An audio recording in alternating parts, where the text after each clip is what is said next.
and to so many within the family.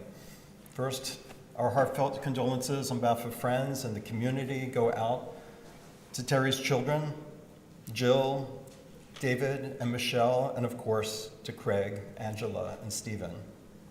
To his grandchildren, Josh, Samantha, and Riley, Jonah, and Ari, and Eli. To his nephew, Jim, to his loving companion of the last 10 years, Kathy Richard, and in the next world, reunited with Robbie, and with Bertie and Ralph, his parents, and with his dear late brother, Barry. We begin with a little bit of scripture and then talking. Lako zeman, veit lecho chefetz tachat hashamayim, eit la ledet ve'eit la mut, eit la tahat ve'eit la kornatua, eit la rohog ve'eit lirpo, eit lifrot ve'eit livnot. The words of Kohelet, we know it. There's a time for every experience under heaven. There's a time for being born, and there comes a time to die. There's a time for planting, and a time for reaping, a time for tearing down, and a time for building up, a time for weeping, and a time for laughing, a time for embracing, and a time for refraining from the embraces, a time for seeking, and a time for losing, a time for keeping, and a time for redistributing, a time for ripping, and a time for sowing. Remember that we rip traditionally when we hear of the death of a family member and a loved one, and a time for sewing up during the periods of grief and renewal, and a time for silence and a time for speaking. The journey of grief and memory is a journey of silences and of speaking.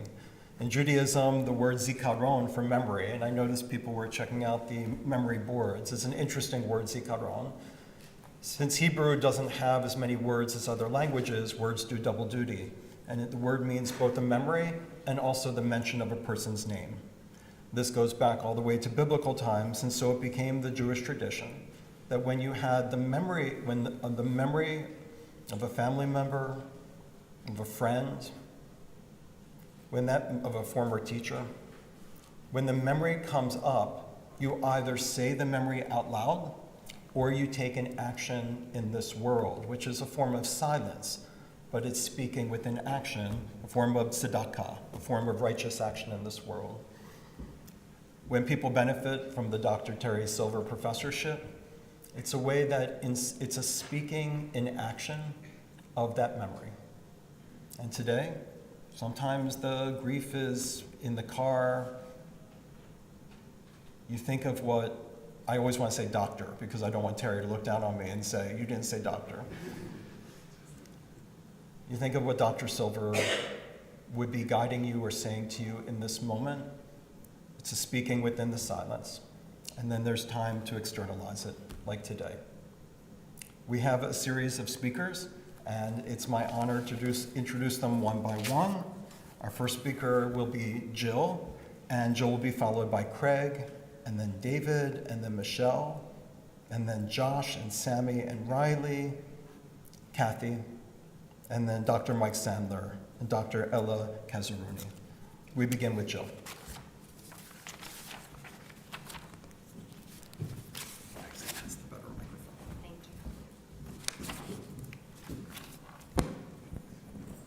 My dad was such a dynamic, determined, and impressive man.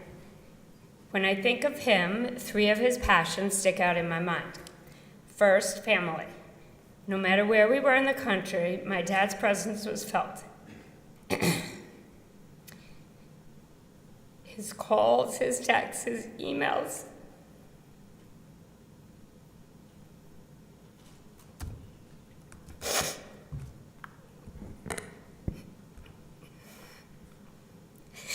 About things he knew we were interested in.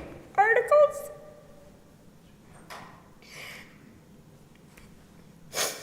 Regarding anything about his beloved Michigan Wolverines, Yankees, or Giants. He was always thinking of us. When he was healthy and we would visit, there would be a big Zingerman's breakfast at his house, or a trip to Angelo's or the Northside Diner, which he thought was better. When I was a baby, it was a family joke that when he was with me, he fed me hot dogs because that's all he knew how to cook. As I got older, he would open a can of clam sauce and make us linguine with clam sauce. And he loved when we shared a can of his favorite breakfast food, corned beef hash.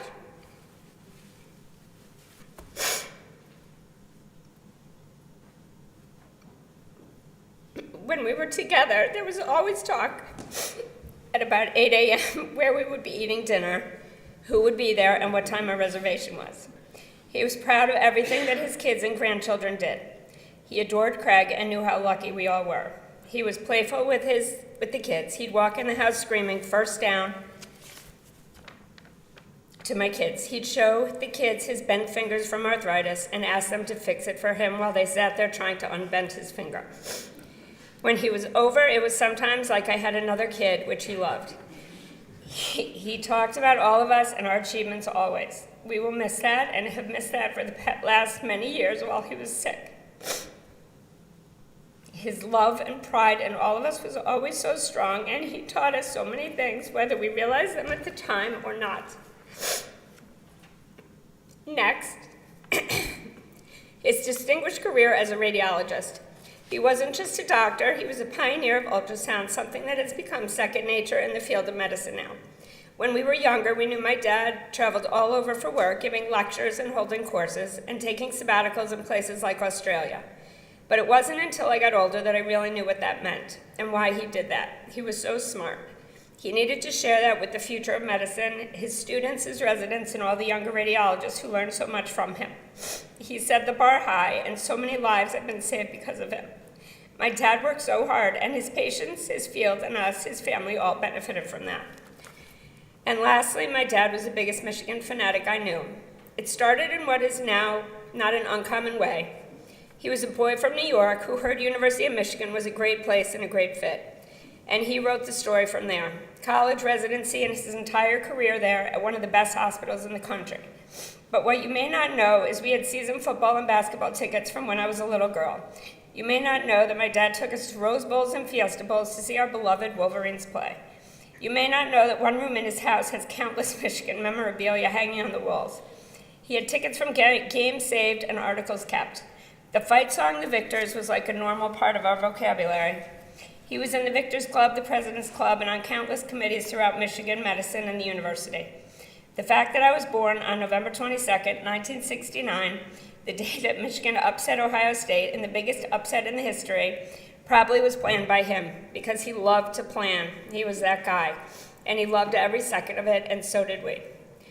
Finally, there's some irony that this Michigan man actually grew up about 30 miles from where I live now, in Flushing, Queens. His love for his Wolverines was mirrored in his love for the Yankees and the Giants.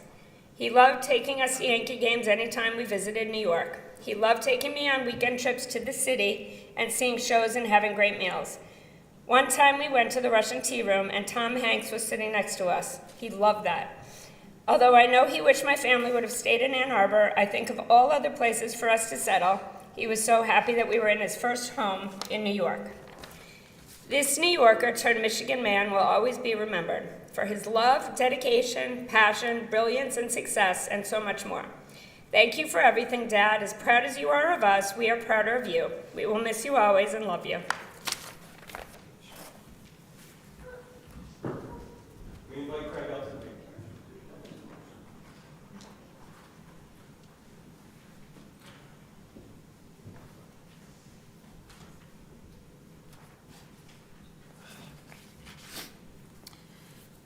Excuse me. When Jill and I were first dating, she told me about her dad, Dr. Silver. What an accomplished radiologist he was at the University of Michigan. All of the awards and accomplishments he had received during his career. As a resident in oral surgery at the time, I knew what a big deal this was. So of course I initially greeted him as Dr. Silver. I don't recall the exact time in our relationship, but eventually he became Terry to me. Sorry. He would often speak fondly of his dad, who was also a dentist like myself. That was an important connection that I shared with his father. Terry even had given me a watch that was his father's. He told me many years ago to think of him as my father, knowing that I had lost mine. As we know, Terry was a big sports fan. Sports could have been a sore subject for me since Terry was a Yankee and Giants fan. I have always had an angst towards the Yankees. Growing up a Dodgers fan in New York was difficult when they seemed to always be losing to the World Series to the Yankees during my childhood. I told Jill that her dad was the only Yankee fan I had ever liked. Terry was also a football Giants fan, and I'm a lifelong Cowboys fan. Terry went with us to see a Dallas game against the Jets at Texas Stadium during a great Thanksgiving weekend many years ago. I know Terry knew his teams were both better than mine, but he would always speak or email me about my teams and never discussed how great his teams were doing. Terry really enjoyed time with our family. He would always have a pocket camera with him to take pictures of everyone. He would coordinate family photo sessions with a photographer when we would visit Michigan to make sure we had excellent pictures to remember the time. I remember him asking the kids to straighten his arthritic fingers, or he would yell, "Captain Underpants," just to make the kids giggle. He really loved his time with the kids.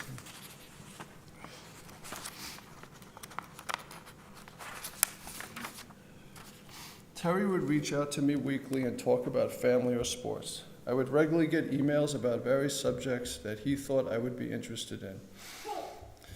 It wasn't until he passed away, when I was searching through old emails for photos, that I realized all the emails had stopped in September of 2019. Although he had passed away 6 years later, the person he was changed many years ago from his disease. Fittingly, the last email I received was before the High Holy Days in September 2019. It amazes me how his last email message was something that I and we will repeat the rest of our lives during that time of year. I hope the year ahead is happy, healthy, and prosperous. One for you. May you have love, laughter, peace, and contentment in all aspects of your life.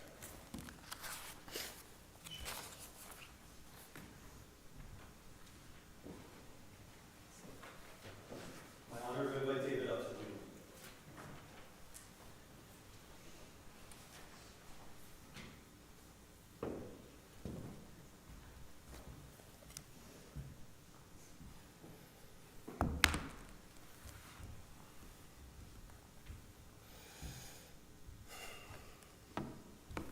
Terry Silver. It's actually Dr. Terry Silver. He would always remind my friends, many of whom are here today. He was also my dad, my only dad. To me, to Michelle, and to Jill. And he was Grandpa Terry to Robbie, Josh, Sammy, Riley, Jonah, Ari, and now Eli. That is who he was in relation to his family. And he was so much more. He had this magical smile, this charisma, and something special that just made you simply want to be with him. He was a brilliant man, a pioneer of diagnostic ultrasound, which I didn't really know what meant until I read the articles finally at his funeral. I could share all his accomplishments and how he helped develop the technique of neonatal cranial ultrasound and became the standard procedure for dissecting diseases in premature infants. How at 37, he was the youngest full professor in history of radiology at University of Michigan and later became its first associate chairman. How he published or lectured in conferences at more than 100 times, and how U of M created a professorship in his name. And let me be clear, he would want you to remember. And so if you forget, just go to www.tinyurl.com/Silver-Terry. You can laugh, it's okay. Those are certainly important to who he was and what his legacy will be. And he was so much more. He was a great friend. One of his friends said, most of you know Terry's brilliance as one of the nation's pioneering radiologists. But lesser known was his generosity, his kindness, and his empathy. I felt it. I saw it through his family, his patients, and his students, through his legacy gift to his beloved Maize and Blue. And he was so much more. Being with Terry, the friend, the dad, or grandpa, was fun and often funny. The grandpa Terryisms and his chants were plentiful and brightened all of our days. He was one of a kind, and if you listen loud enough, you may hear his laughter or saying, "The Lions, first down, yes, you stretched it out," after a 13-year-old David or Jonah Silver made a diving catch on the beach. And he was so much more. He was direct. Oh boy, he was direct. You always knew where you stood, and you always wanted him to stand in your corner with you.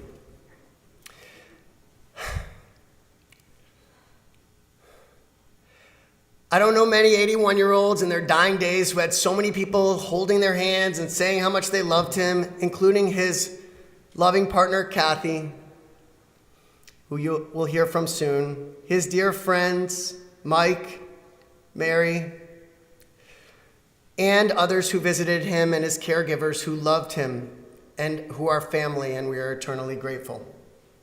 Crystal, Amanda, Tracy, Mary, Cindy, Jenny, for caring for him so beautifully during his final years.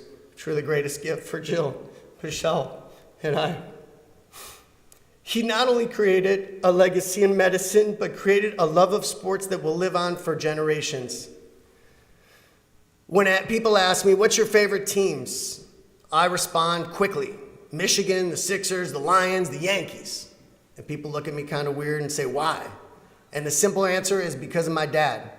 Dad, I'm forever grateful that you got me into sports. Those 4 posters of Bo, Dr. J, Billy Sims, and Reggie Jackson were the staple of my room for many years and have translated into me always loving Sixers, Yankees, Lions, no matter how bad they are or were.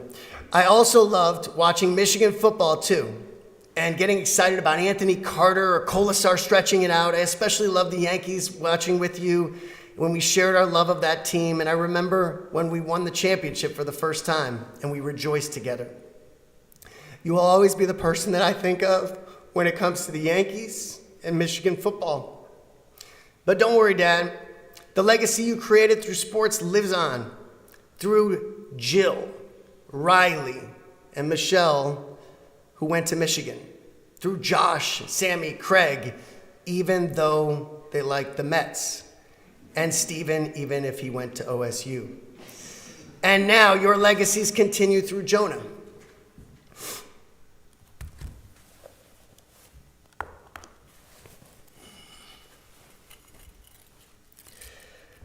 When you ask Jonah who his teams are, he'll say the same ones, thanks to you, that were of mine. And one thing that I also wanted to say is I remember when my dad's dad died, and he told Jill and I, no trip to Arizona this year. But Jill and Michelle and I wanted to come back here and make sure there was a trip to Michigan on the Michigan-Ohio State weekend, because we know that's what he would want us to do at Jonah's first Michigan game. There was nothing better than watching sports with you, Dad. I'll never forget our first Rose Bowl with our family in '83, or the final one with Woodson in '97. Watching the Yankees play Toronto, celebrating the Jeter-led Yankees team in '96, and the later years sitting around the couch. But don't talk too much. He would always remind us, and especially me. And I remember that final trip that those people in the front row were at, coming to see my dad a couple weeks before he passed away. And he talked about, Dad, do you remember? And he said, yeah, Fiesta Bowl in Arizona. He still remembered it in his final years. And he was not just a teacher in radiology, but in life, to be responsible, thoughtful, and caring. He taught me the importance of being on time. I'm sorry about today. Though, Dad, I'm still working on that one. He would send articles. He would frame pictures. That was his love language, his thoughtful acts of service and gifts. Even in his final days, through his conversations with his loved ones, he reminded me of those qualities he had in spades. And they will serve as a reminder and help me in relationships long after he's gone. I still remember the day my dad met Angela and later Jonah. This is the day he met Angela and he looked at her and he said, "Are you really marrying David?" "Thank you." They had a special connection. He truly loved her. And consider her like Craig, like Stephen, a part of the family he cherished. And when he saw Jonah and held him at his bris, he showed so much pride. He loved the baseball and the Yankees, but win or lose, he just loved Jonah. He took pride to ensure every one of his kids got through college and was set up for success, and even in the way that he left everything for us. Some people, they leave stuff in disarray. Not our dad. He had this organized binder, thoughtful, responsible. And everyone I spoke with said the same thing. So what do you remember about him? He was so generous. You could count on him. But like the Lions, the cards that my dad were dealt were not always aces. He suffered at times, but even in the suffering he gave. I looked at the old cards he gave me and I was struck by how when we were both down, he would lift me up. Our cards always ended the same way. Pals forever with my dad, pals forever with my son. And that's when it hits me. If I ever want to feel the love that I had for my dad or the pain I feel today, now that he's gone, I simply need to read it, write it, or say it, and it hits me like a ton of bricks. Those 5 words, they will always remember me of you, Dad, of us, and how much I love you. The tears inevitably come into my eyes, and I'm reminded that you are the one that I and all of us wanted to be with. In closure, during his final days, all 3 of his children, Jill, Michelle, and I had a similar message. Thank you. Thank you, Dad, Dr. Silver, for truly setting up us, our children, our grandchildren for success, successful careers, and a good life. Terry Silver, you may be gone, but you're not forgotten.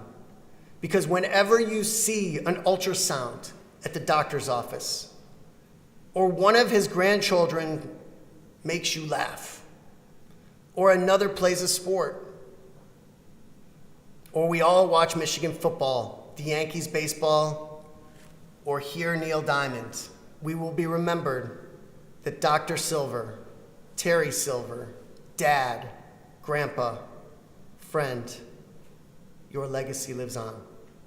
You remain in our hearts forever.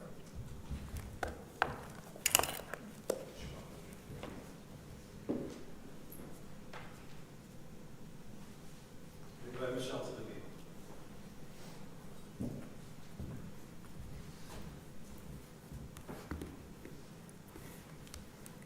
My dad and I always had a special bond.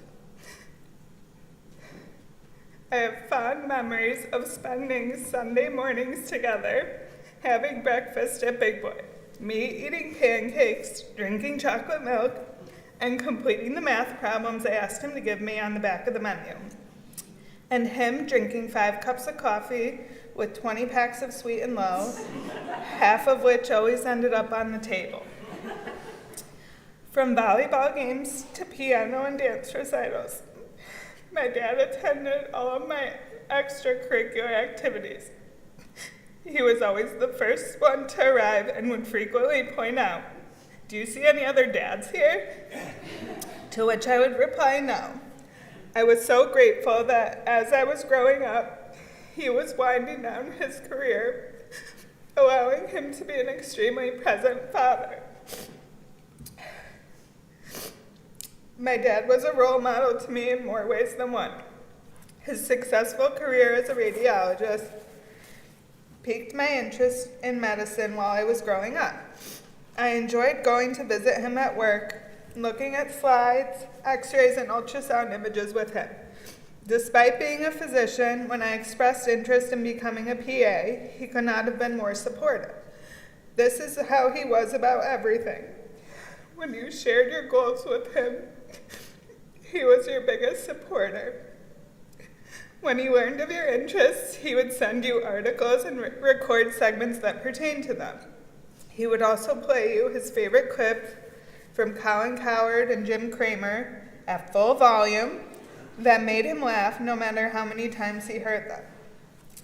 The same held true when I was deciding where to go for college. I expressed wanting to go to Michigan, but away from home. After visiting and falling in love with Wisconsin, my dad could not have been more excited for me to become a Badger, frequently reminding me that that was where he had his first residency interview. On our first game day my freshman year, he left me a classic Terry message on my Facebook wall. "This is a big game for you. Your first as a college student." I remember mine to this day, a Michigan win over Nebraska, although one of the few wins the entire year, parentheses 1962, 14 months before JFK was assassinated. He always respectfully referred to my new hometown by its party school nickname, Madtown.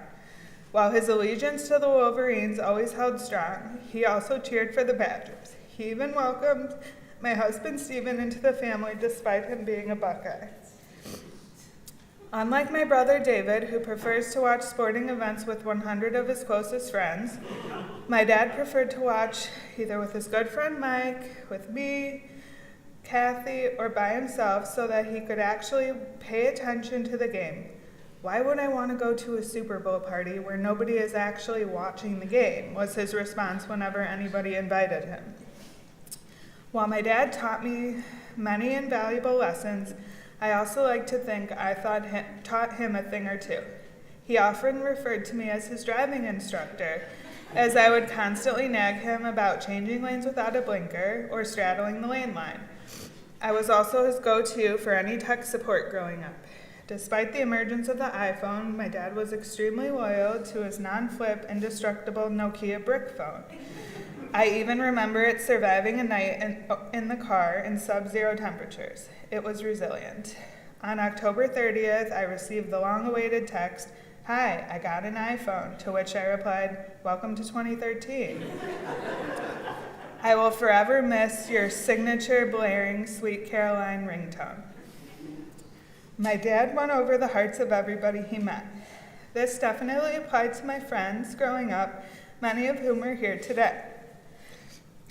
My friends got a kick out of his antics. One of my friend Shelby's favorite Terryisms was when he went to Chicago on a mission for couches. He took the 7 a.m. Amtrak to Chicago, went to his favorite furniture store, Room and Board, purchased 2 couches, and took the 6 p.m. Amtrak back home the same day. He was a man on a mission in whatever he pursued, and buying couches was no exception. My friends also loved his attempt to stay hip and learn the latest lingo. He always greeted my friends and texted us, "Sup." He wore his title, Party Boy, given to him by my friend Stephanie, with honor.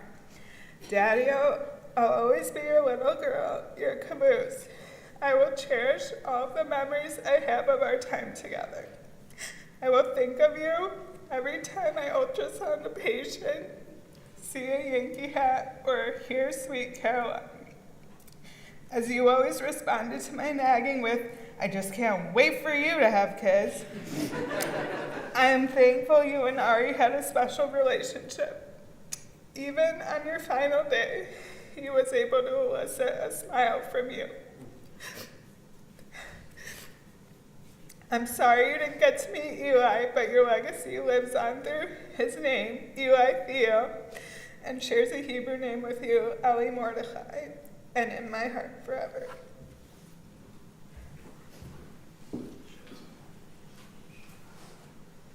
Josh.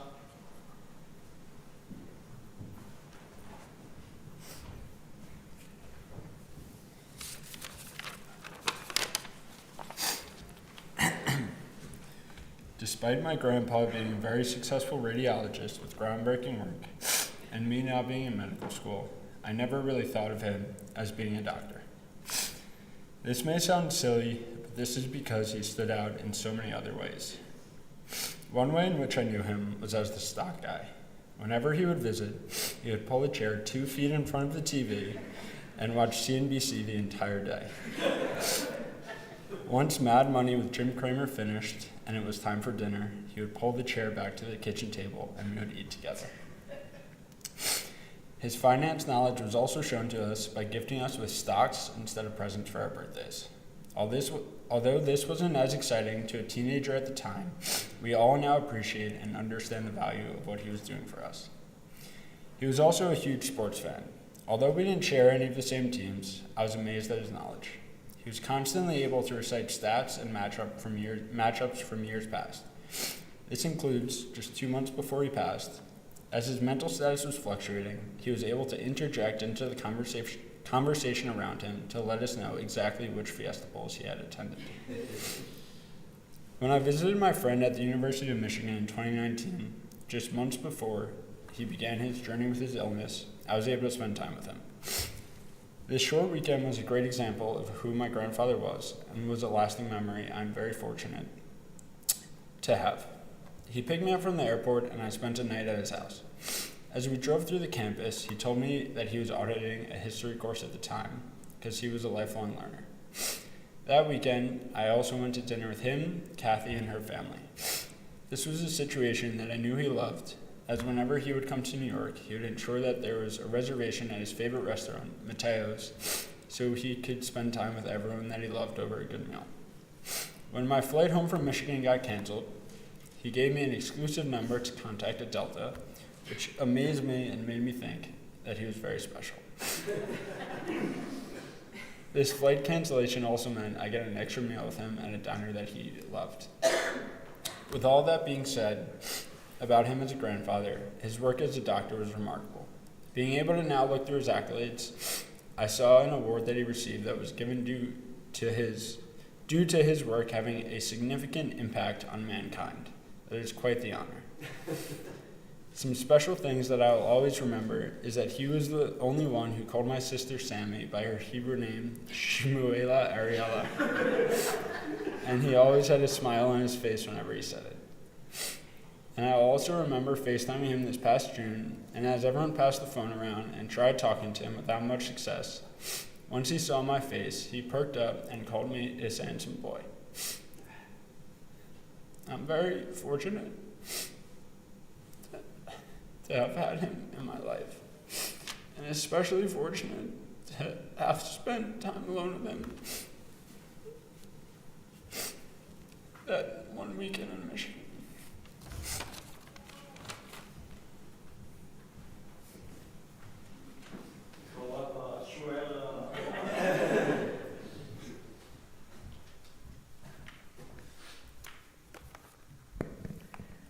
My Grandpa Terry, was a great-grandpa, and he's been missed these past few months. Though we lived here in Ann Arbor, I always looked forward to coming here and him visiting us in New York. I will never forget all the memories we've made and time we spent together. Some key ones that I remember are, of course, when he would ask me to help him fix his crooked fingers from arthritis, or when we'd play poker together, which my mom did not like. My favorite is when he would buy us all stocks for our birthdays, and then when we would get together, he would try to explain what they mean, but I would never understand and just went along with it by nodding. He loved his sports teams, and that carried on to me too. Despite not going here, I still love the Wolverines and am a huge Michigan fan. He would always send me emails about the Michigan softball team and other articles about things I was interested in. Though he isn't here with us anymore, I feel like I've learned so much about him that I didn't know. I've loved looking through all of his very organized photo albums of our family, him as a child, and even his trips to Europe. I also enjoyed reading about all the contributions he's made to the radiology field with ultrasounds and his awards. I have missed my grandpa, but I've really enjoyed all the times we spent together.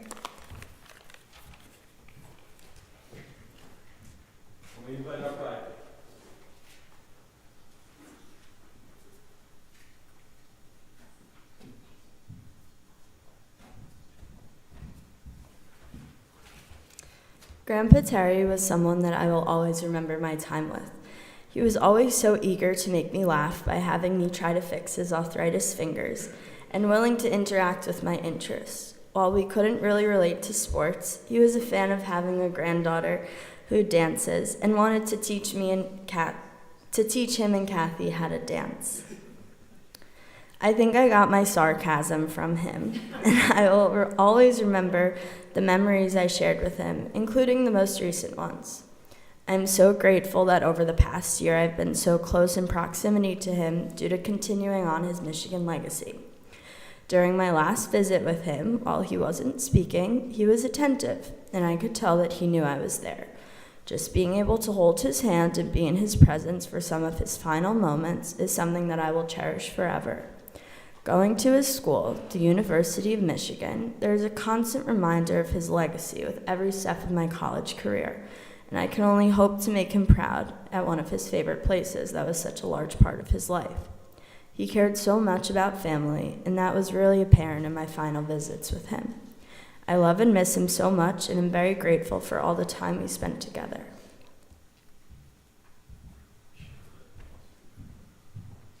We invite Kathy up to the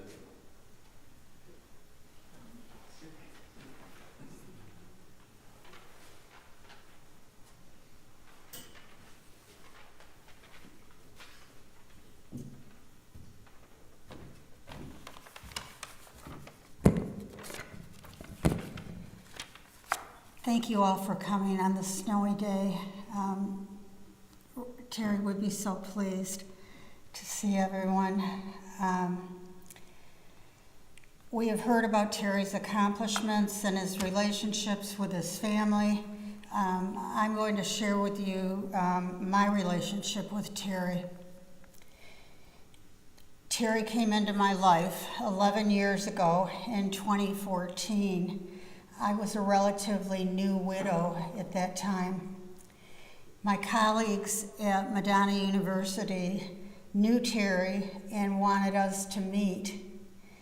They gave him my email, and we emailed each other for a few weeks. And for me, that seemed safe enough. He told me about his life, growing up in Queens, New York, how he liked to play ball in the street in front of his house, and going to summer camp for the whole summer. His life as a student at U of M. We talked sports, and he said I have to make a confession that he was both a Yankees fan, a Giants fan, and an Michigan fan. I, of course, was a Spartan fan, my alma mater. And a Tigers fan. He didn't have my phone number, and so he couldn't call me, and our relationship was strictly email at that point. He wanted me to call him. I told him I was shy and didn't feel comfortable calling him yet. He emailed me back, "I don't bite," usually that is. I laughed at that, and I called him back.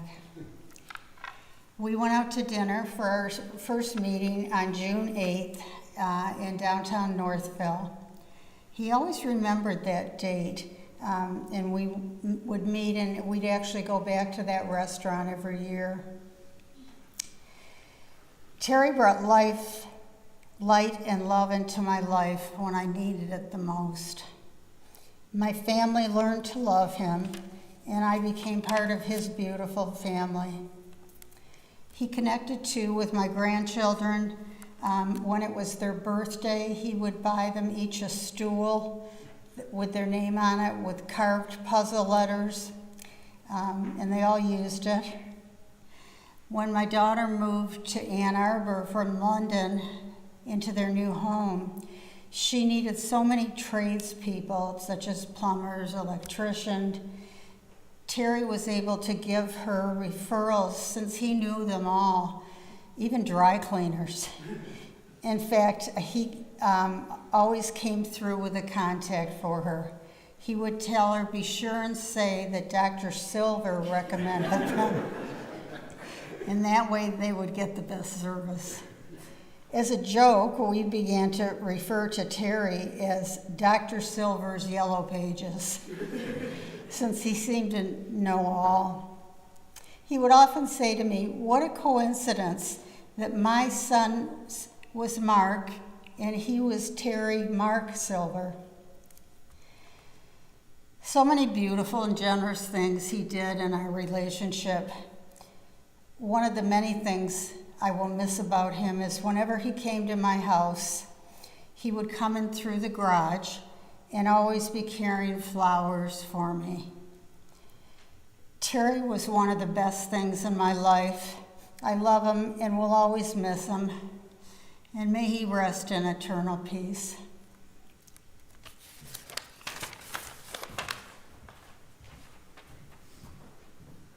Will you go ahead and mic up to the table?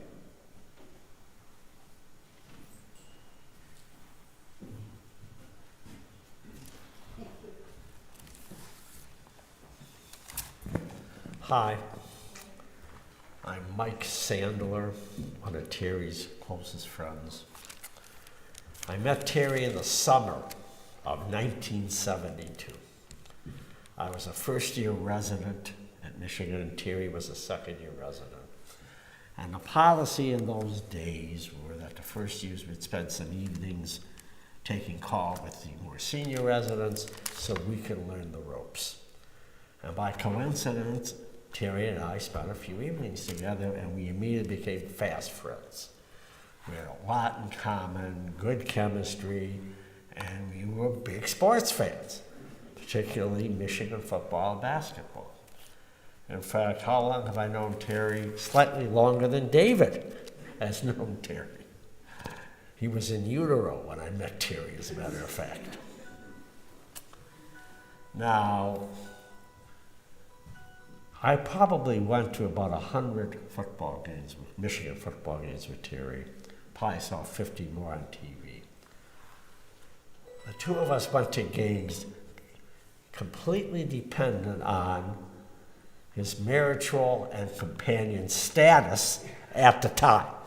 Okay. Depending whether his companion or wife wanted to go. Okay. Terry, when he was a resident, wanted to go into angiography, little known fact. Fortunately, he regained his senses and discarded that idea. In 1974, Terry finished residency. I finished 1 year later. He was the backup person in two areas, uroradiology, which is really kidney x-rays, and to a noted professor, and an ultrasound, the new modality, and he was somewhat frustrated that he didn't have his niche yet in radiology. But as luck would have it, the main ultrasound person, whose name was Alan Wilson, left. He went back to his native Pennsylvania private practice. So now Terry became the director of ultrasound. He immediately enlarged the division and became quite a bit more sophisticated. One good example was already taken by me by David, that he helped to popularize neonatal cranial ultrasound. By that, premature infants, premature by months usually, can have intracranial bleeding, so you can study them by ultrasound by going through part of the skull called the fontanelle. And he popularized that and wrote some articles about it. He became a very well-known academic ultrasound radiologist. In 1984, he became the associate chair of the department under his mentor, Dr. Bill Martell, and continued for about 8 years or so. And he really enjoyed this. Dr. Martell retired due to his age, and a new fellow became the chair, Dr. Reed Dunnick, who had been the vice chair at Duke. And it was mutually decided by everybody, including Terry, that, let Dr. Dunnick make his own administrative team. Give him this opportunity. So Terry went back to clinical radiology full-time, mainly ultrasound. He did ultrasound and he read plain film chest radiology. And he really did enjoy going back, mentoring, lecturing, teaching, etc. Upon the completion of his time in the department, he had done the following. He was the author or co-author of 81 scientific articles, 50 medical abstracts, 125 presentations, and was the visiting professor at 27 institutions, which is quite a compliment, quite a huge number of things he had accomplished. He also, as David said, became a full professor at 37, which likely was the youngest anyone had ever become a full professor. Terry had this ambition to succeed, and he succeeded. In the 1970s, when ultrasound was a relatively new modality, and by coincidence, I went to Henry Ford, and what was my niche? Ultrasound as well. Strictly as a coincidence, and we did collaborate on a number of things. For over a decade, starting in the late 1970s, Terry was the director of an ultrasound postgraduate course at the University at Towsley, continuing medical education, CME. And it was an outstanding course. Having been on the faculty a few times, I could observe this. And he kept this up for about 10 years, and it was one of the premier courses in the country. Now, when Terry went back to clinical radiology full-time, Dr. Dunnick approached him. And Dr. Dunnick said to him, "We'd like to have a course in Arizona. It doesn't have to be in Ann Arbor, Arizona during the winter. I'd like you to set this up," which he did. And he was the director of the course for years. And it was very successful. In fact, Dr. Dunnick has been quoted as saying, "This course in Arizona served as the prototype for all the University of Michigan radiology courses." I'll just share a few more things. There is now the Terry M. Silver Collegiate Professorship in the department, which is quite an honor. We're fortunate Dr. Cazzarudi, who will speak to this, is the first Terry M. Silver. It's a named professorship. Now, how do you get this? Well, the department wants to have these named professorships. It honors someone who was a pillar of the department, and frankly, to raise money. Shouldn't come as any great surprise that money always has something to do with everything. And you had to, half of it was given by the department and the person. The other half you had to raise. Now, how did you raise it? All of the former residents and fellows. They were sent brochures with testimonies from people who knew him in the department, from me, etc. And you had to raise literally hundreds of thousands of dollars to do this. And I think it speaks volume to how much he was respected by the fact we were able to raise this money, and the named professorship became a reality. A second anecdote I want to share relates to a radiologist whom I hired when I was the interim chair of the department at Ford in the late 1990s. And she was primarily a breast imager, but she did some ultrasound. And then she decided to go to the University of Michigan. Her husband was in the biomedical engineering department. And again, she did some ultrasound. Then she came back to Ford on a part-time basis, and she knew Terry and I were good friends. So she mentioned to me her observations in the ultrasound department. That even though Terry was not the division director, the technologists would come to him with problems, with issues, how to solve them, with some semi-personal things as well. That he was a very good mentor to them, a colleague to them. And again, I think that speaks volume as to his person. One amusing anecdote before I finish is, I used to visit Terry even when he became ill. The last couple of years were not good, we all know this. At least the last year, or the last year and a half, he didn't know my name anymore. He seemed to recognize me. And then he really couldn't have conversations with him toward the end. However, 10 days before his death, when I visited him, I come into the room, he takes one look at me and he says, "Hi, Mike."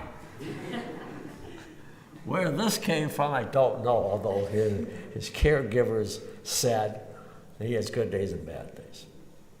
And when I left, he said, "Well, thank you for coming." He never said anything like that in the previous year. But he did, which actually, I will tell you, it did warm my heart that he has said that. I would characterize Terry in 3 ways. The first one is, objectively, he was a highly accomplished academic ultrasound radiologist, as well as a mentor and an educator, as I have pointed out earlier in this eulogy.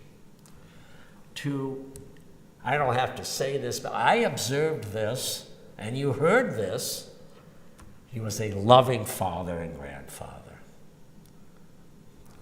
And 3, he was a good friend to many, particularly me. Thank you.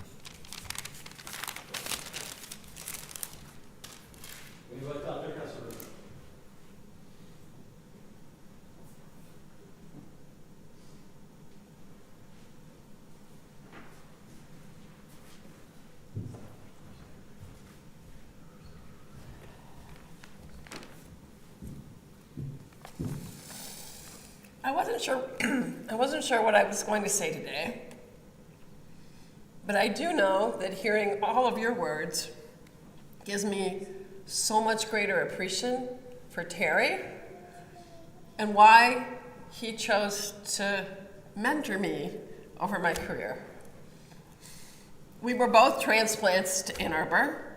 I didn't grow up here. I went to school here and have been here ever since in my professional career. We both share an a passion for excellence, for education, for sports, and sports travel with family, the Wolverines, and for family, importantly for family. He was inquisitive.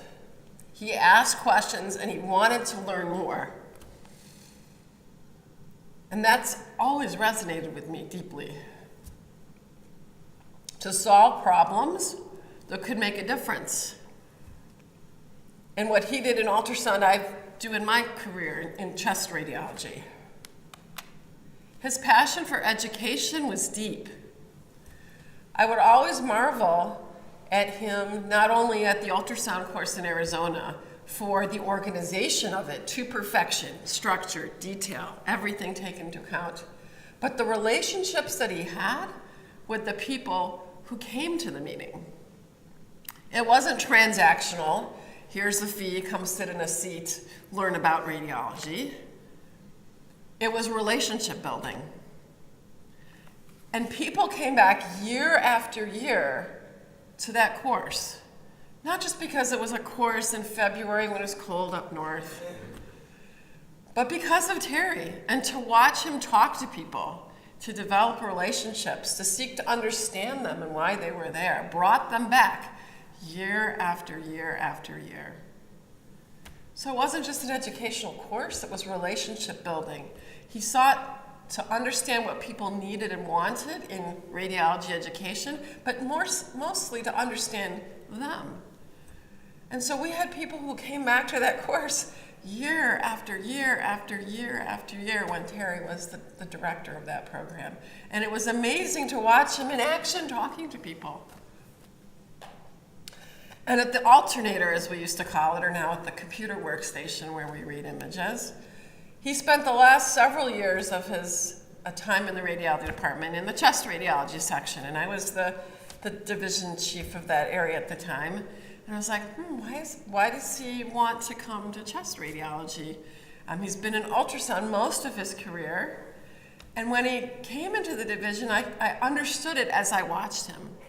Chest radiology is sort of one of those very foundational core parts of radiology. The chest x-ray is the #1 performed exam around the world in large volumes. And to watch him sit at the alternator or the workstation with students and residents was really a marvel. First it would be one who would sit with him, and then it would be two, and then it might be 3 or 4, and they were totally transfixed by his teaching, by the way he interacted with people, or the way he sought to understand what it is they needed to learn and why they needed to learn it, and not just teach the same way for every person. It was very personalized, and he was such a passionate educator. He was inquisitive. He asked so many questions, as I'm sure you all very much know and as I've heard, and he sent very many pieces of information out to many people all the time. We shared things in family and the sports, that interesting interaction of the two. And in hearing your stories, the traveling to bowl games and national championships for basketball and football and being with family at the time through an event that was bonding. It was the relationships, it was the conversations, it was being able to be so close and proximate to family and share something that we all enjoyed. Somewhere towards the end of his time in the department, maybe the last 5 or 7 years, when he was in the chest radiology section, we got to be much closer professionally. And when he retired, we started to have breakfast, first at Angelo's, but then at the Northside Grill, which was so much better. And he would always sit at the same table for 2, not a booth. I could count on him calling me 2 to 3 times a year at a regular cadence to say, we need to set up that time to have breakfast again. And we would talk a little bit about profession, but mostly about guidance and mentorship and asking questions, and about family and about travel and about things that had nothing to do with radiology. But one of the things I've learned today is that I lost my father when I was 15.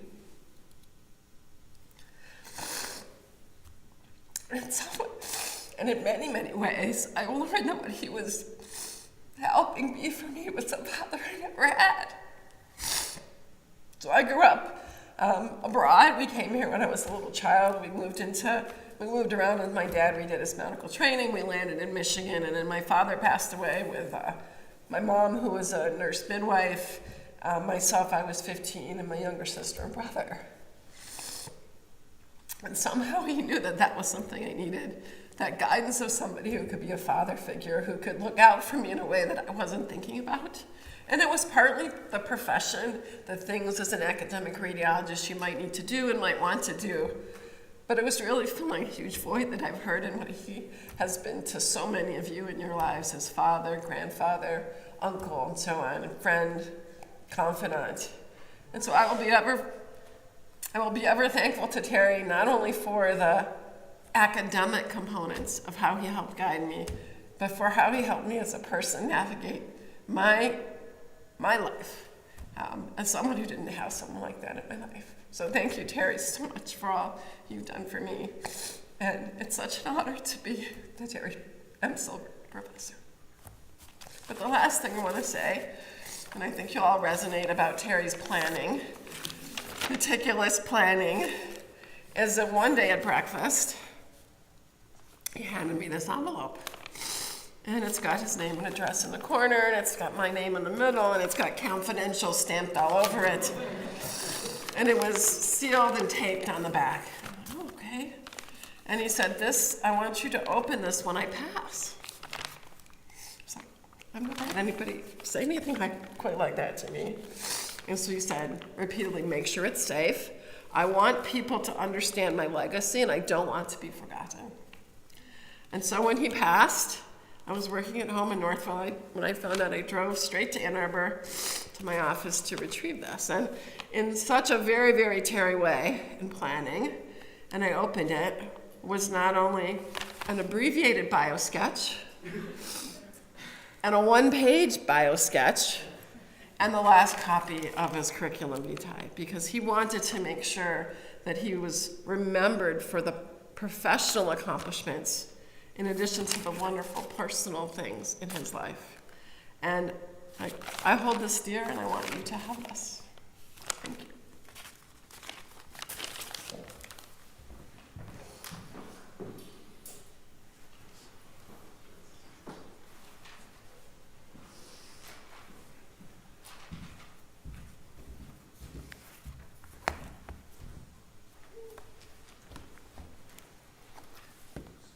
It's been so moving to hear so many aspects of Terry as a father, as a grandfather, as a companion, as an academic, a clinician, teacher, colleague, and as a friend.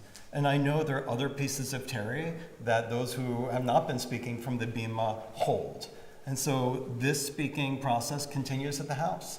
And I hope that, sometimes you feel like you have to have a whole big piece. Sometimes it's okay just to have a little piece of Terry that you want to share. So think about what you're going to share at the house and know that you're invited to do so. I'm going to invite in, using a Jewish custom, a little bit of the voice of Terry at this time. It's a Jewish custom that in the period when one is preparing to be released from the body, or in the period afterward, in the first months afterward and year afterward, that the soul of the person who is no longer yoked to the body and no longer yoked to their history might share words with you, particularly words of apology. So note you don't think it's too serious, but it is our custom. I'd like you to take a few moments of silence. If there's any place where Terry wasn't what you needed him to be because of the way he was made or the way his history had unfolded, if there's any time he wasn't there for you in the way that you needed, allow his soul to apologize. And to the extent that you can, provide forgiveness, not in a false way, but in a true way. And in that way, you free his soul to reunite with the well of souls and with God. Let's take a moment of silence. Any place where you feel that maybe Terry owed you, or might think he owed you, or you think he owed you an apology. Let that spirit share an apology, and to the extent that you are able, forgive him.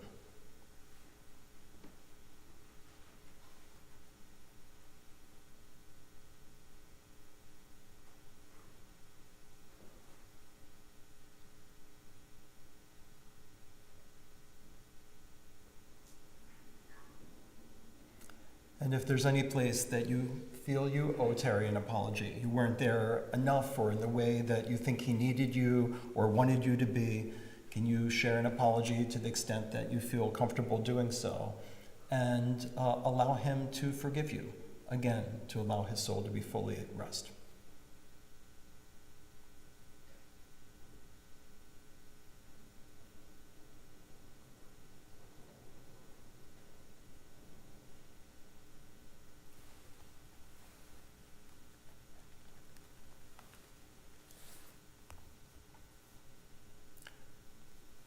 And will you please rise for the Jewish memorial prayer, which is a serenade for the soul, that it may return to God, its home in God, as well as an invitation for it to visit those with whom he is bound up with in the land of the living, so that he can live, in a sense, in two homes in the future.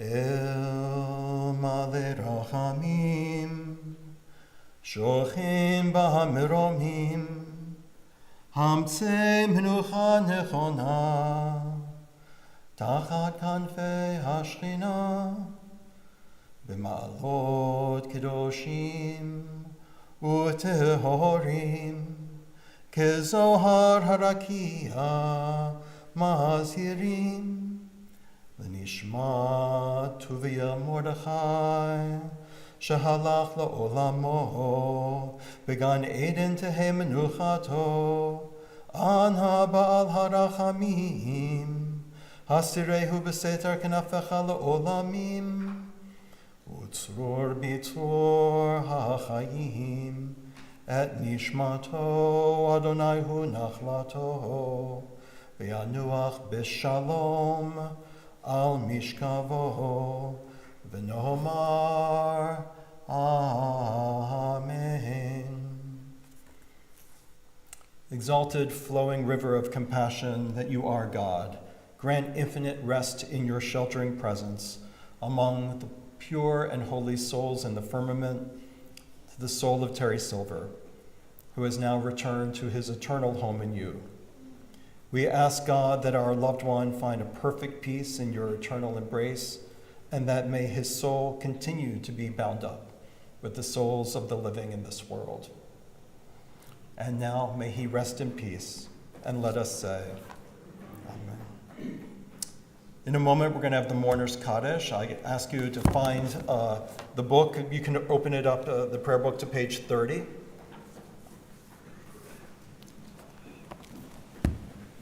And as we open the book or listen to the Mourner's Kaddish be read, it's also customary for the rabbi to close with a word of scripture.